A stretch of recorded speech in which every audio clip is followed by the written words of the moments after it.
నా భర్త నా మాట వినులాగున ప్రార్థన చేయండి అని ఫోన్ చేసింది. ఇప్పుడు తనకున్న ఆశ ఏమిటంటే తన భర్త ఎవరి మాట వినాలట? తన మాట వినాలట. దానికి నేనేం చేయాలట? ప్రార్థన చేయాలట. అది వాక్యానుసారమా? వాక్యానికి విరుద్ధమా? వాక్యానికి విరుద్ధం. అది భార్యలారా మీ భర్త మాట వినండి అని బైబిల్లో ఉంది. కానీ ఆ స్త్రీ ఏం చేస్తుంది?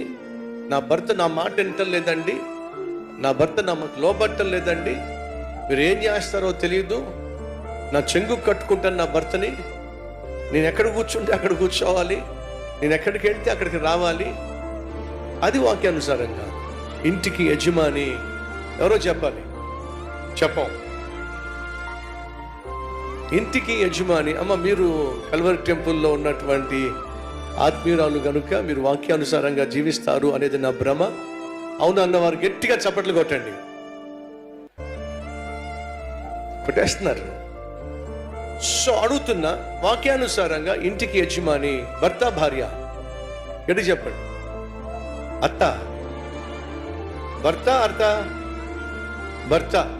ఏ కుటుంబంలో అయినా, ఏ భార్య అయినా, ఏ భర్త అయినా వాక్యానికి విరుద్ధంగా కుటుంబాన్ని కట్టాలని ప్రయత్నం చేస్తే ఈ కుటుంబం కట్టబడే ప్రసక్తి లేదు.